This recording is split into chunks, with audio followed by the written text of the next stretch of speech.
Hello, नमस्कार, आदाब, सत श्री अकाल। क्या हाल चाल। उम्मीद करता हूँ आप सब स्वस्थ होंगे और इस भयंकर गर्मी में अपना और अपनों का ख्याल रख रहे होंगे। तो चलिए बिना देरी के फिर से कल की बातचीत को आगे बढ़ाते हैं और देखते हैं आज क्या है खजाने में। तो देखते हैं, कल हम लोगों ने कुछ इसके डेफिनेशन जो थी, मैट्रिक्स क्या है, हॉरिजॉन्टल, वर्टिकल, सब कुछ सीख लिया था। कॉलम और रो मैट्रिक्स, ये सारी चीजें सीख ली थी। तो आज जो हमारे पास है उसके आगे कुछ चीजें हैं कि उसको ऑपरेशन उसके क्या होंगे, जोड़ना कैसे, घटाना कैसे, ये सब चीजें आज हमारे पास हैं। तो इसमें आगे चलते हैं। तो ठीक है, देखते हैं। तो क्या दिया गया है आज? Addition of matrix. Addition of two or more matrices. More का मतलब ए, दो भी हो सकती हैं, ए प्लस बी, या तीन हो सकती हैं। फिलहाल इंटरमीडिएट में तीन तक ही आएंगी, चार बहुत ही मुश्किल है जो चार मैट्रिक्स जोड़वाए। तो defined only when they are matrices of the same order. लेकिन ये क्या होनी चाहिए, ऑर्डर इनका दोनों का क्या, ये दो हो या तीन हो या जितनी भी हो, सबका ऑर्डर सेम होना चाहिए। अगर 3x2 की है तो सब 3x2 की होना चाहिए, 2x2 की है तो सब 2x2 की होना चाहिए, तो 2x3 की है तो सभी 2x3 की होनी चाहिए। ठीक है। तो जैसे एक एग्जांपल ले लेते हैं। मान लो ए इक्वल टू, हमारे पास एक मैट्रिक्स है ए बी डी सी। ठीक है। और बी इक्वल टू एक मैट्रिक्स है 1 7 9 8, इस तरीके से दिया गया। अब अगर हमें इसका ए प्लस बी करना हो तो क्या लिख देंगे, A plus 1, B plus 7, D plus 9, C plus 8। ठीक है। इस प्रकार से, ये जरूरी नहीं कि यहाँ ए बी ही होगा, सी डी इस प्रकार से जरूरी, ये बिल्कुल भी जरूरी नहीं। दोनों में न्यूमेरिकल वैल्यू हो सकती है। दोनों में क्या हो सकता है, न्यूमेरिकल वैल्यू भी हो सकती है, और दोनों में अल्फाबेट भी हो सकते हैं, या कुछ और भी हो सकता है। कुछ और में क्या होगा, दो ही चीजें होती हैं फिलहाल तो।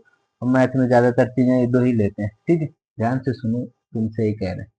उठ के बैठो, लेटे लेटे मत देखो। ठीक है?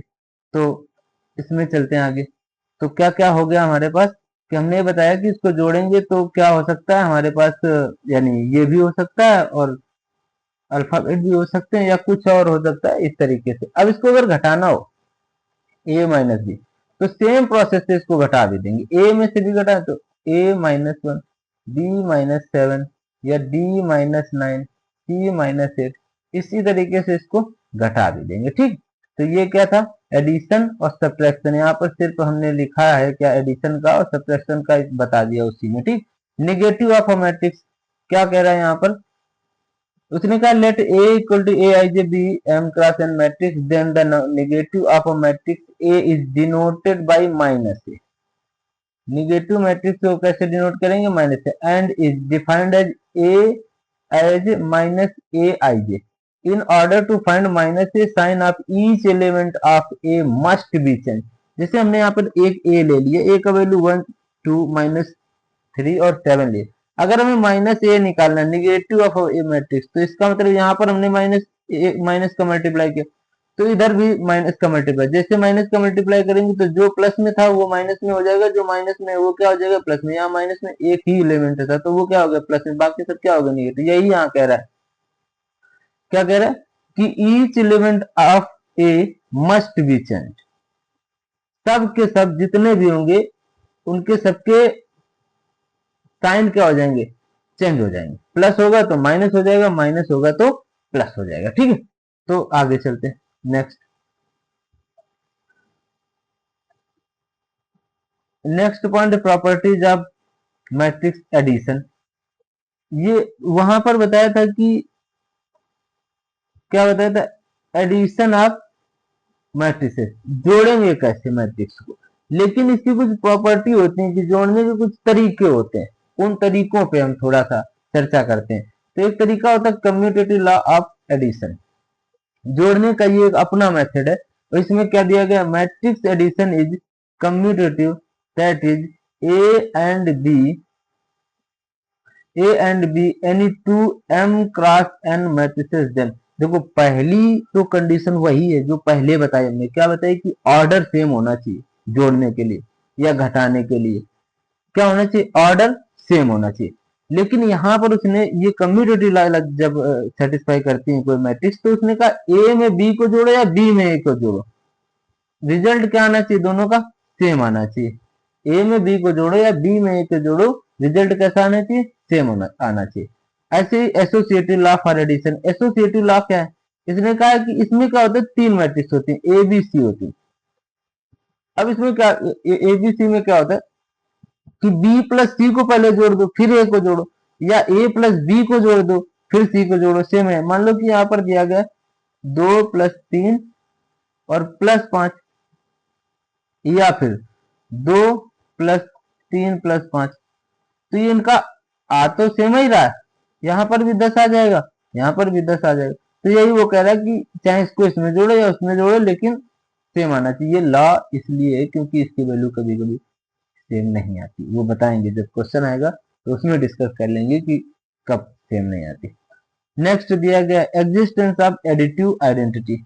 एडिटिव आइडेंटिटी में क्या करना है, देखो ये जब एडिटिव आइडेंटिटी की बात करता है तो ये कहना चाहता है कि कुछ भी ऑपरेशन करो, कुछ भी जोड़ो, कुछ भी घटाओ, फिलहाल तो जोड़ने की बात चल रही तो जोड़ेंगे, तो ऐसा मैट्रिक्स जोड़ो कि उस पर कोई फर्क ही ना पड़े, जोड़ भी दिया जाए और जैसी मैट्रिक्स थी बिल्कुल वैसी ही दिखना चाहिए। तो कैसे, ये कैसे हो सकता है भाई, ये ऐसे हो सकता है किसी में नल मैट्रिक्स जोड़ दो, नल मैट्रिक्स में किसी मैट्रिक्स को जोड़ दो या किसी मैट्रिक्स में नल मैट्रिक्स को जोड़ दो, तो वही मैट्रिक्स बन के आ जाएगी जो पहले थी। ठीक, जैसे मान लो कि A इक्वल टू आपने ले लिया 1 2 A B, अब इसमें अगर एक null matrix O equal to ले लें क्या 0 0 0 0, इस तरह इनको आपस में अगर जोड़ दें तो बताओ क्या फर्क पड़ेगा, कोई फर्क नहीं, जैसा है वैसे ही आ जाएगा। ठीक है, तो वैसा का वैसा बना रहेगा। तो नेक्स्ट क्या, existence of additive inverse, existence of additive inverse of for any matrix A plus minus A और माइनस ए प्लस ए, क्या आ जाएगा, 0, यानी नल। अब कह रहा है कि कोई मैट्रिक्स ले लेते हैं, मैट्रिक्स ले लिया ए बी सी और डी। अब अगर इसका क्या निकालें, नेगेटिव ऑफ मैट्रिक्स, अभी पहले पेज में बताया था कि नेगेटिव ऑफ अ मैट्रिक्स, तो नेगेटिव ऑफ अ मैट्रिक्स क्या होता है कि उसके सारे के सारे एलिमेंट क्या हो जाते हैं, माइनस में हो जाते हैं। तो माइनस ए अगर निकालें तो क्या हो जाएगा, यहाँ पर भी इधर भी माइनस का मल्टीप्लाई करें तो माइनस ए माइनस बी माइनस सी माइनस सी। अब इनको अगर आपस में जोड़ दिया जाए ए प्लस माइनस ए अगर जोड़ दिया जाए तो क्या आने वाला है, या फिर माइनस ए में ए को जोड़ दिया जाए क्या आएगा, 0 आ जाएगा, नल मैट्रिक्स आ जाएगी। तो इसके सारे एलिमेंट अब इसको इसमें जोड़ेंगे क्या मिलेगा, यहाँ पर 0 मिल जाएगा, इसको जोड़ेंगे क्या मिल जाएगा, 0 मिलेंगे, इसको क्या 0 आ जाएगा, इसको क्या आ जाएगा 0 आ जाएगा। ठीक है, तो ये क्या हो गया, 0 आ जाएगा। तो नेक्स्ट आगे बढ़ते हैं, देखते हैं क्या है। और अब दिया गया क्वेश्चन दिया गया, ये देखो कल जो हमने वो बताया था, कुछ चीजें बताई थी कि टोटल एलिमेंट कैसे निकालते हैं, किसी मैट्रिक्स में कितने एलिमेंट हैं, ऑर्डर वगैरह निकाला था। तो आज उसने क्या किया, कल क्या बताया था कि अगर ऑर्डर का मल्टीप्लाई आपस में कर दिया जाए, रो और कॉलम का जो नंबर है, 2 रो या 3 है, तो मल्टीप्लाई कर देंगे तो कितना आ जाएगा, जो आएगा वही टोटल नंबर ऑफ एलिमेंट होगा। लेकिन आज उसने एलिमेंट क्वेश्चन में दे दिए और कह रहा बताओ भैया ऑर्डर क्या क्या पॉसिबल। तो अगर हम एक रो और 12 कॉलम ले लें, ये पॉसिबल है, या 12 रो 1 कॉलम ले लें, 6 रो 2 कॉलम, 2 रो 6 कॉलम, या फिर 4 रो 3 कॉलम, 3 रो 4 कॉलम। कैसे, ए इक्वल टू एक रो लेनी, एक रो ले लिया तो यहाँ A B C D E F 1 2 4 3 5 6,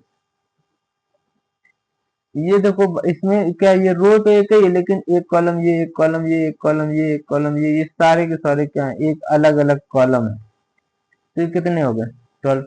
इसी को क्या कह सकते हैं, इसको रो मैट्रिक्स भी कह सकते हैं या हॉरिजॉन्टल मैट्रिक्स भी कह सकते हैं। अब अगर इसको 12 इसमें क्या कर दें, 12 रो कर दें, एक कॉलम, इसी मैट्रिक्स को क्या कर दें, ये हॉरिजॉन्टल है वर्टिकल, इसको कर देंगे तो वैसे ही मिल जाएगी। इसी तरीके से 6 रो ले लें, 2 कॉलम ले लें, या 2 रो ले लें 6 कॉलम 4 3, इसी तरीके से इसको इस वाले को भी कर सकते हैं कि 4 रो मिल सकती, 3 कॉलम ले सकते हैं या 3 रो ले सकते हैं, 4 कॉलम ले, यही एलिमेंट इधर उधर घुमाते रहो, कोई दिक्कत नहीं। ठीक है, तो ये चलता है। नेक्स्ट देखते हैं क्या है क्वेश्चन। नेक्स्ट क्वेश्चन दिखा है कि write down the matrix A equal to A I J whose A I J where A I J की उसने ए आई जे को उसने डिफाइन किया। देखिए ए आई जे है क्या, तो चलो देखते हैं। कल बताया था कि अगर किसी मैट्रिक्स को डिनोट करते हैं तो पहले तो A equal to capital letter number से ही हम लोग डिनोट करते हैं, लेकिन उसको डिनोट करने का एलिमेंट उसके कैसे डिनोट करते हैं, तो उसका तरीका होता है ए आई जे। उसने यहाँ पर बता के रखा है कि 2x3 का चाहिए मैट्रिक्स, 2x3 का। और ए आई जे को भी उसने डिफाइन किया है, क्या डिफाइन किया कि 2i माइनस 3j। ठीक है, तो चलते हैं एक मैट्रिक्स इसी की बना लेते हैं, डेमो ऐसे ही बना लेते हैं एक कोई। तो कोई क्या इसी के बनाते हैं, 2x3 दो रो बनाते हैं, ये 2 रो और 3 कॉलम। तो क्या है यहाँ पर A11 A12 A13 A21 A22 और A23 इस तरीके से ले सकते हैं। लेकिन ये तो बनाना नहीं था क्यों, क्योंकि उसने ए आई जे को बता के रखा कि ए आई जे क्या है, ये दे के रखा है। चलो फिर इससे शुरू हो जाते हैं कि इस वाले एलिमेंट की वैल्यू निकालते हैं। तो क्या है A I J equal to 2i minus 3j दे के रखा है। तो A11 अगर निकालना पड़े तो i की जगह 1 दिख रहा है, j की जगह भी 1 ही दिख रहा है। 2 और 1 माइनस 3 और ये 1, तो क्या आ जाएगा 2 माइनस 3। A11 की वैल्यू क्या आ गई -1। A12 तो A2 तो ऐसे ही था, i की जगह 1 माइनस 3 और j की जगह 2, तो यहाँ पर क्या आ जाएगा 2 और -6, वैल्यू क्या आ गई -4 आ गया। A13 तो यहाँ पर क्या आ गया 2, i की जगह पर क्या है 1 -3 और j की जगह पे 3, तो कितना आ जाएगा 2 माइनस 9, क्या आ गया -7 इसकी वैल्यू आ गई। आगे चलते हैं, इसी में ये 3 एलिमेंट के निकल गया पहली रो के। अब आते हैं दूसरे वाले में A21, यानी कि अब i की जगह 2 रखेंगे और j की जगह 1 रखेंगे। तो यहाँ पर क्या होगा 2 1 -3 2 2 और -3 और 1, 2 2 जा 4 -3 इक्वल टू क्या आ जाएगा 1। A22 2 2 का 2 और ये वाला 2 और j की जगह पर भी 2 ही रखना है, तो 3 और 2 क्या आ गया 4 -6, क्या आ जाएगा -2।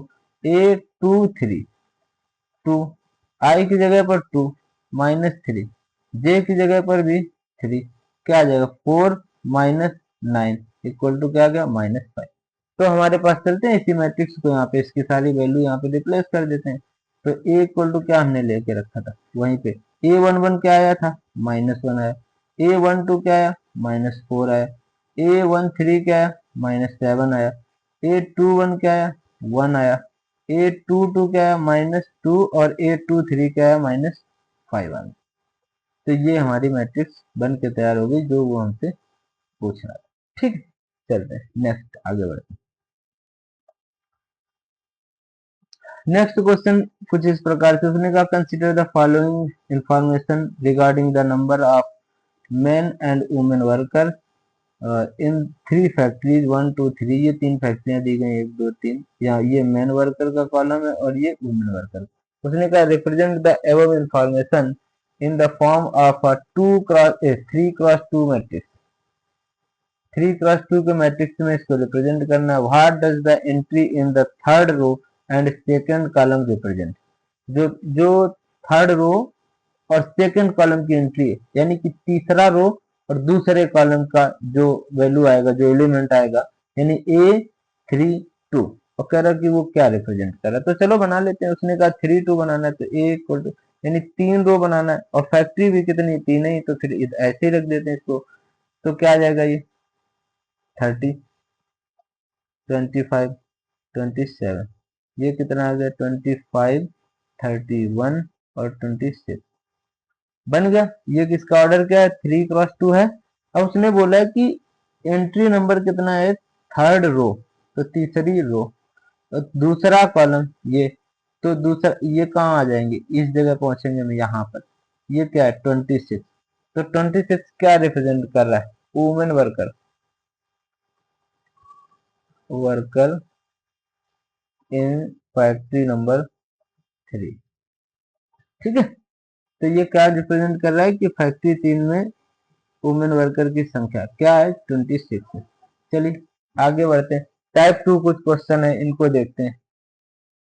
तो चलते हैं, इसमें क्या है, इसमें इसको क्या करेंगे, कल एक बताया था कि मैट्रिक्स का कंपैरिजन कैसे करते हैं आपस में, कंपैरिजन करने, तो कंपैरिजन करने के लिए ये बताया था कि दोनों का ऑर्डर क्या होना चाहिए, सेम होना चाहिए। ये एक एलिमेंट है पूरा, इसको अलग अलग नहीं मानेंगे, ये भी एक ही एलिमेंट है, ये भी एक ही है और ये भी एक ही। और ये देखो ये 2x2 फिर तो इसका हुआ और इसका भी क्या हो गया 2x2 हो गया, यानी ऑर्डर तो सेम है, इनको कंपैरिजन इनका कर सकते। तो करते हैं A11 इसका और A11 इसका, A11 का इस वाले A11 से ही करेंगे, A12 का 12 से, A21 का 21 से, A22 का A22 से, सबका सेम सेम करेंगे। तो क्या x प्लस 3 इक्वल टू 0, तो x का वैल्यू क्या आ जाएगा -3। उसने यही यहाँ पूछा find x y z and a for which, तो ये आ गया। और दूसरा इसका कंपैरिजन करते हैं, तो 2y plus x equal to -7, x का वैल्यू तो निकल के आ गया 2y -3 इक्वल टू -7। अब इसको क्या करेंगे 2y इक्वल टू, इसको इधर ले आओ -7 और +3, तो 2y इक्वल टू क्या आ गया -4, तो y इक्वल टू यहाँ से क्या आ जाएगा -2, ये y का वैल्यू मिल गया। अब नेक्स्ट इस वाले का करवाते हैं, z-1 इक्वल टू क्या है 3, तो यहाँ से क्या निकलेगा z इक्वल टू 4 आ जाएगा। यहाँ पर आते हैं 4a - 6 इक्वल टू 2a, इस 2a को इधर ले आए 6 को इधर ले आए, तो क्या आ जाएगा यहाँ से हमारे पास 4a - 2a इक्वल टू 6, तो यहाँ से क्या आ गया 2a इक्वल टू 6, तो a का कितना आ जाएगा 3, तो ये तीनों वैल्यू निकल के आ गई, यही हमें निकालनी थी। 3xyz आ गया, ये x आ गया, ये y आ गया, ये z आ गया और a भी आ गया, चौथी वैल्यू भी आ गई। ठीक है, नेक्स्ट क्वेश्चन सिमिलर है एकदम, लेकिन चलो इसको मैं लगाता हूँ, बताता हूँ कि किस तरीके से आएगा। सिमिलर होने के बावजूद भी थोड़ा सा अलग है। देखो यहाँ x की वैल्यू पूछा है, लेकिन सब जगह x है, इधर भी x है और इधर भी x, दोनों में x है, ऑर्डर सेम है 2x2 का, लेकिन दोनों में है क्या सेम है। तो यहाँ पर क्या करते हैं, इसको कंपैरिजन कर ले, कंपैरिजन ये करेंगे कि x² -4x इक्वल टू क्या आ जाएगा -3, तो इस वाले x² और -4x और +3 इक्वल टू क्या आ जाएगा 0 आ जाएगा।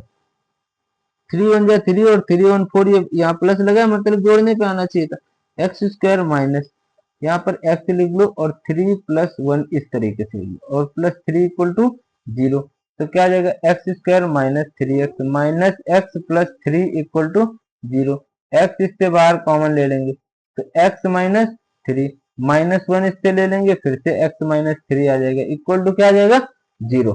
तो फिर हमें क्या मिल गया x - 1 और x - 3 इक्वल टू 0, तो x का वैल्यू क्या क्या आ गया, एक तो 1 आ गया और एक 3 आ गया। अब यहाँ एक तो वैल्यू, यहाँ बोला है कि x की वैल्यू निकालो, यहाँ तो दो वैल्यू इसी में आ गई, अभी तो और किसी का कंपैरिजन ही नहीं हुआ। तो चलते हैं दूसरे का करते हैं, इस वाले का कर लेते हैं, x² इक्वल टू 1, यानी x इक्वल टू क्या आ जाएगा +-1 आ जाएगा। ठीक है, तो यहाँ पर दो वैल्यू आ गई, क्या आ गया, एक तो +1 आ गया और दूसरी -1 आ गई। नेक्स्ट देखते हैं इस वाले में, इसका कंपैरिजन कर लेते हैं, ये यहाँ ये यानी 2 1 का 2 1 से कंपैरिजन कर लेते हैं, तो x² इक्वल टू -x + 2, तो इसको इधर ले आते हैं, x² + x -2 इक्वल टू 0, 2 1 जा 2, 2 में 1 जाएगा तो यहाँ पर माइनस घटाने पे आना चाहिए था, आ रहा x² माइनस, ये आ गया प्लस, ये x और 2 - 1 आ गया ना 1 और -2 इक्वल टू 0। ठीक है, तो ये क्या आ गया x² + 2x और -x और -2 इक्वल टू 0, इससे x बाहर कॉमन ले लो, x प्लस टू बचेगा, इससे -1 बाहर ले लो, x प्लस टू बचेगा इक्वल टू 0। x -1 और एक बार x प्लस टू, तो x का वैल्यू एक बार 1 आ गया और एक बार -2 आ गया। देखो यहाँ पर दो वैल्यू आ गई थी, 1 और 3 आ गया, यहाँ पर दो आ गया, +1 -1, यहाँ 1 और -2 आ गया। अभी भी एक बचा हुआ है जिससे वैल्यू निकालने, तो क्या बचा हुआ है, ये वाला बचा है, एक्स क्यूब और इक्वल टू 1, तो एक्स क्यूब -1 इक्वल टू 0, इसको लिख दें।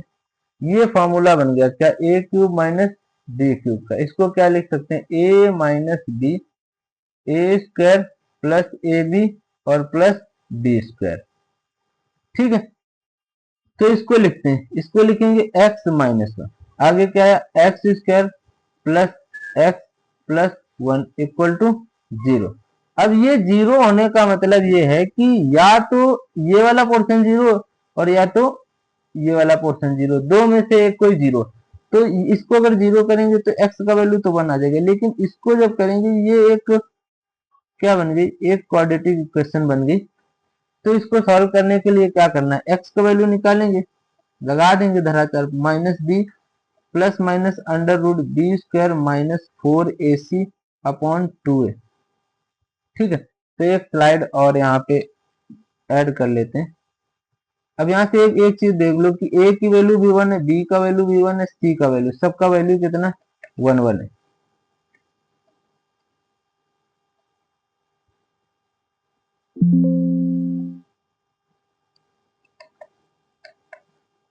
तो हमारे पास क्या था, x equal to -b plus minus under root B square -4ac upon 2a। सबकी वैल्यू यहाँ पे रख दो, -b का 1 plus minus under root B square 1 -4, a का वैल्यू भी 1 था, c का वैल्यू भी 1 था, 1 और ये 1 अपॉन में 2। तो इसका क्या आ जाएगा यहाँ पर, -1 plus minus under root -3 upon में क्या आ गया 2। अब इसको हम क्या लिख सकते हैं, यहाँ पर लिख सकते हैं -1 प्लस अंडर रूट 3i लिख सकते हैं। क्यों लिख सकते हैं, क्योंकि आई स्क्वायर का वैल्यू होता है -1, तो आई का वैल्यू क्या होता है, अंडर रूट -1।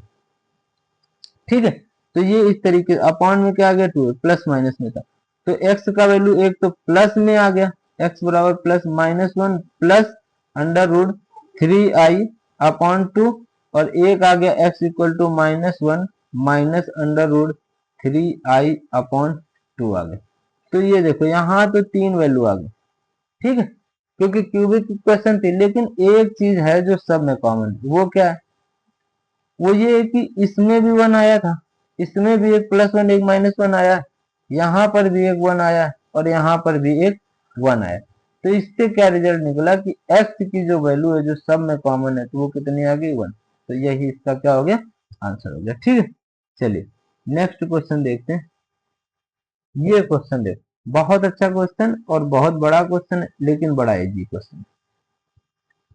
क्या निकालना है, ए निकालना है, बी निकालना है, सी निकालना है, एक्स वाई जेड 6 वैल्यू निकालना है। तो चलते शुरू करते हैं, इसको 6 वैल्यू निकाल के देखते हैं, फिर से इसका कंपैरिजन करेंगे, वही मेथड। तो इसको सॉल्व करेंगे तो क्या आ जाएगा, यहाँ पे x प्लस 3, इधर का क्या है, इसमें 1 1 का पोजीशन पे क्या था, 0 था, तो 0। तो यहाँ से क्या आ गया, x इक्वल टू क्या आ जाएगा, -3 आ जाएगा। दूसरा z प्लस 4 इक्वल टू 6, तो यहाँ से क्या आ जाएगा, z इक्वल टू 6 माइनस 4 क्या आ जाएगा, 2 आ जाएगा। z का वैल्यू मिल गया, यहाँ से देखो 2y minus 7 equal to 3y minus 2। इस वाले 2y को इधर ले आओ, इसको इधर ले जाओ, तो क्या बचेगा, 3y minus 2y equal to -7 और +2। तो y इक्वल टू यहाँ से क्या आ गया, y इक्वल टू आ गया -5 आ गया। ठीक है, तो y इक्वल टू -5, ये 3 वैल्यू में मिल गई, x मिल गया, y मिल गया और z मिल गया। अभी क्या बचा है, a b c बचा हुआ हमारे पास। ठीक है, तो चलते हैं इस वाले को कंपेयर करते हैं। तो ये क्या लिखा, 4x का वैल्यू फिलहाल आ गया है, लेकिन फिर भी x का वैल्यू निकल तो गया है यहाँ पे, अब इसको जरूरत नहीं, चाहे तो कर सकते हैं, कंपेयर कर सकते हैं। 4x प्लस 6 इक्वल टू क्या है, 2x, तो इसको इधर लेके आएंगे यहाँ पे, तो 4x equal to 4x minus 2x equal to क्या आ जाएगा -6। तो यहाँ से क्या आ गया 2x इक्वल टू -6, तो x इक्वल टू क्या आ गया -3 मिल गया, वही मिल गया जो अभी पहले मिला था। Next a minus 1 equal to -3, तो a इक्वल टू क्या आ जाएगा, इसको इधर ले आएंगे तो क्या बन जाएगा -2, -3 था, ये -1 था, इधर आएगा तो +1 हो जाएगा, -2 बच जाएगा। ठीक, और ये इधर देखो 0 इक्वल टू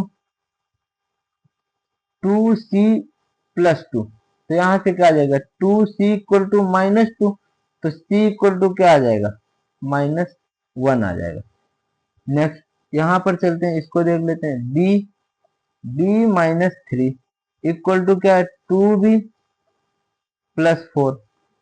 तो अब इस वाले b को इधर ले आओ, इसको इधर ले जाओ, तो क्या आ जाएगा 2b माइनस b, 2b है, इसको इधर ले, और ये क्या हो गया -3 इधर था ही, और इसको 4 को उधर ले जाएंगे, क्या आ जाएगा -4।